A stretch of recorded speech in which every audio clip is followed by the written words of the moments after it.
Bismillahirrahmanirrahim. Salatu wassalam ala ashraf al-mursalin. Aujourd'hui, nous allons voir une nouvelle vidéo sur les techniques de résolution des équations non linéaires. Pour cela, nous allons voir les trois méthodes développées pendant le cours, la méthode de dichotomie, la méthode de la fausse position et la méthode de Newton. Mais avant d'aborder ces trois techniques, nous allons voir comment on peut utiliser Excel pour résoudre ce genre de problème. Et pour cela, nous allons voir comment on peut utiliser un outil qui est très intéressant, qui s'appelle Solver, Solver de Excel. Et il est très intéressant parce qu'il permet de résoudre une panoplie de problèmes qui sont très difficiles à résoudre analytiquement, à savoir la résolution des équations linéaires, la résolution des systèmes d'équations linéaires, le problème d'optimisation linéaire, le problème d'optimisation non linéaire. Comme vous voyez, c'est un outil qui est indispensable pour les calculs. On va essayer à chaque fois, on va essayer de voir comment on peut utiliser ce complément d'Excel pour résoudre ou bien pour réaliser des calculs. Alors, première remarque, c'est que vous allez voir pour certains, lorsque vous allez cliquer sur l'onglet données, vous n'allez pas peut-être trouver ce complément, tout simplement parce que ce complément n'est pas installé par défaut. Il faut l'activer et pour cela, ça dépend des versions. Pour les gens qui ont une version de Office 2013, 2016, 2019, vous pouvez aller à Fichier, ensuite Autres, Options, ensuite Complément. Vous allez sur Complément Excel, Atteindre et vous allez cocher ça. Vous cochez complément solver. Là, il est coché, c'est OK, c'est bon. C'est bon, et vous allez le trouver. OK. Donc, une fois activé, vous pouvez l'utiliser.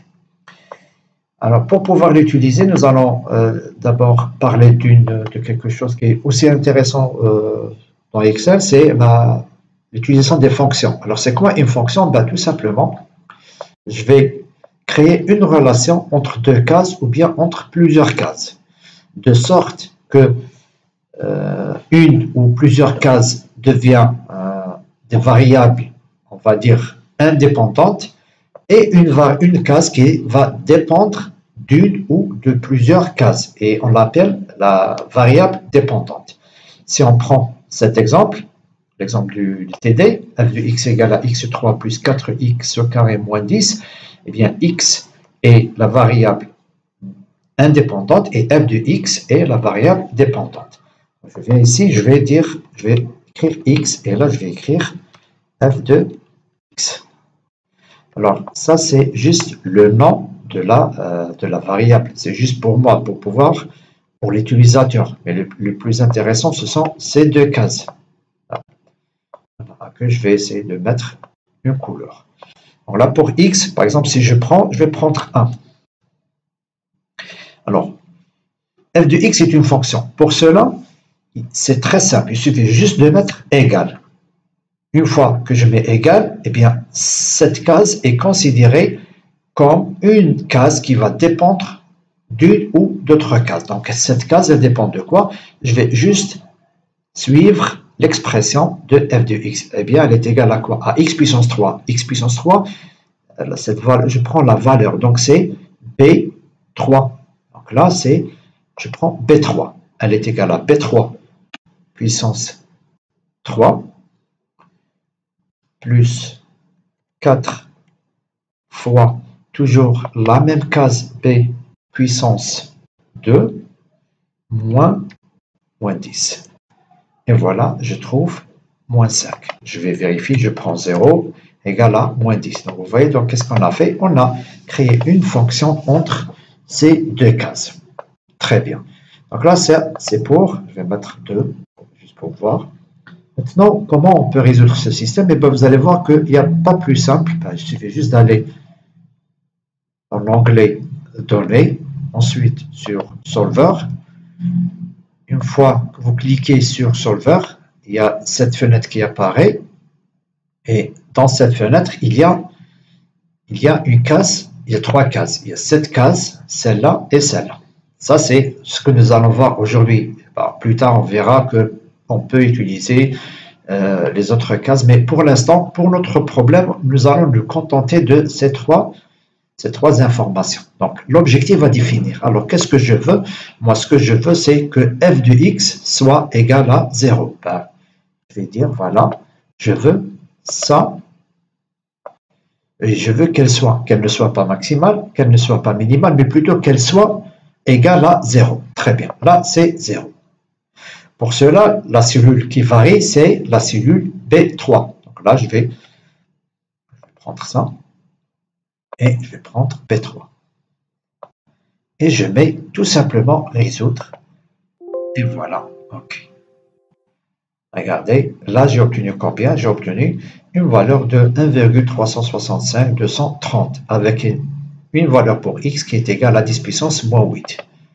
Donc là, 10 puissance moins 8, c'est pratiquement 0. En plus, on peut jouer sur la précision. Je peux par exemple augmenter la précision et avoir des variables, plutôt 10. Là, c'est pratiquement 0. Là, c'est pratiquement 0, mais ce n'est pas un 0 absolu. Ça, c'est une remarque que je dois la faire. Ce n'est pas un 0 absolu. Très bien. Donc, on a terminé avec la méthode qui utilise solver pour la résolution d'une équation non linéaire. Maintenant, nous allons voir la méthode de dichotomie. Très bien. Alors, la méthode de dichotomie, elle consiste à quoi? Tout simplement, elle consiste à trouver un intervalle où la fonction change de signe. Ensuite, on va à chaque fois partager, bien diviser cet intervalle en deux et à chaque fois essayer de voir où se trouve la solution et encore une division par deux et ainsi de suite et on continue jusqu'à avoir trouvé la solution. Pour cela, je vais construire un tableau, alors itération, la variable A et la variable B. Ensuite, je calcule f de A et je calcule f de B. Ensuite, je calcule une nouvelle valeur que je note xn, x itération comme vous voulez. Ensuite, je calcule f de xn. Voilà. Très bien, on va s'arrêter là. Ensuite, on va voir qu'est-ce qu'on peut ajouter comme information. À l'étape 0, je vais prendre un intervalle où la fonction change de signe. Je vais commencer par écrire les fonctions. Je sais que la fonction est égale à quoi?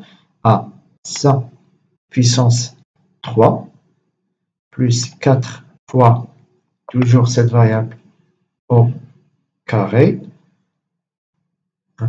moins 10. Normalement, je dois trouver moins 10. Oui, parce que le fait de ne rien mettre ici signifie que le contenu est égal à 0. C'est pour ça que là, je n'ai pas besoin de reprendre la fonction. Il suffit juste de la faire glisser et voilà.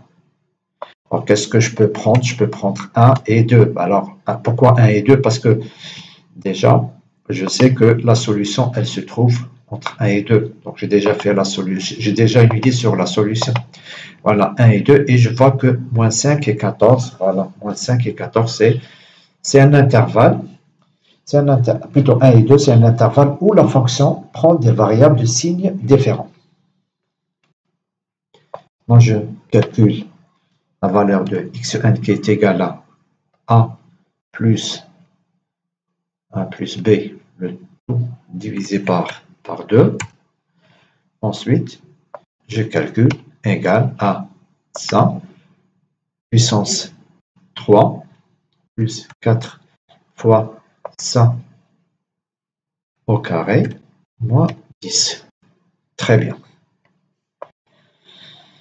Maintenant, pour continuer, j'ai besoin de connaître, d'avoir une idée sur la position de la solution.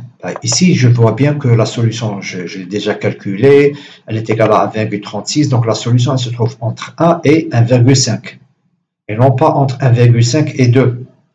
Maintenant, dans ce cas, c'est quelque chose de simple, et j'ai déjà fait les calculs, mais supposons que j'ai une équation qui est assez complexe et je ne peux pas déterminer la solution ou bien connaître graphiquement, la tracer graphiquement. Qu'est-ce que je peux faire? Tout simplement, je vais prendre un paramètre P que je vais appeler P et P sera égal à quoi? sera égal au produit de f de A fois f de xn. Très bien. Alors, si ce produit est négatif, qu'est-ce que ça signifie? Ça signifie que la solution, elle se trouve entre A et la valeur que je viens de calculer. Donc, au lieu de prendre B, plutôt B va être décalé à gauche. Maintenant, l'inverse, si c'est positif, eh bien la solution, elle se trouve entre xn et B, et c'est A est décalé vers la droite. Donc, comment écrire ça sur Excel? Bien, tout simplement, je vais mettre une fonction, une condition, que je vais appeler si. Alors, si, voilà comment elle est utilisée. Le test logique, la valeur vraie, la valeur si faux. Maintenant, ça, si elle est inférieure à 0, si h est inférieur à 0, qu'est-ce qu'on a dit? Si h est inférieur à 0, ça veut dire que la solution elle se trouve entre a et xn. Donc, je garde a, je mets ici a. Ben, sinon c'est xn. Voilà, tout simplement. Voilà. La même chose maintenant. Maintenant, c'est l'inverse. Je vais mettre a et b égale à si, toujours ça. Alors, si c'est inférieur à 0, c'est-à-dire que là, la solution elle ne se trouve pas entre x, n et b. Donc là, je prends cette valeur. Sinon, je garde b. Voilà. Alors là, je reprends. Alors là, je reprends. Alors on a dit si, voilà, ça, alors point virgule, c'est h inférieur à 0, alors point virgule, dans ce cas, c'est inférieur à 0, c'est-à-dire que la solution, elle se trouve entre a et xn, au lieu de prendre b, plutôt b sera décalé vers la gauche, point virgule, 1, 2, et voilà. Très bien.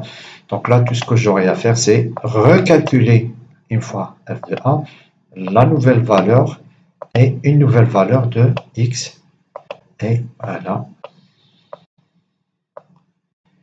Voilà. Et là, je vais mettre 1. Et maintenant, tout ce que j'aurai à faire, c'est de sélectionner cette ligne et de reprendre les calculs. Vous allez voir qu'il n'y a pas plus simple. Et voilà.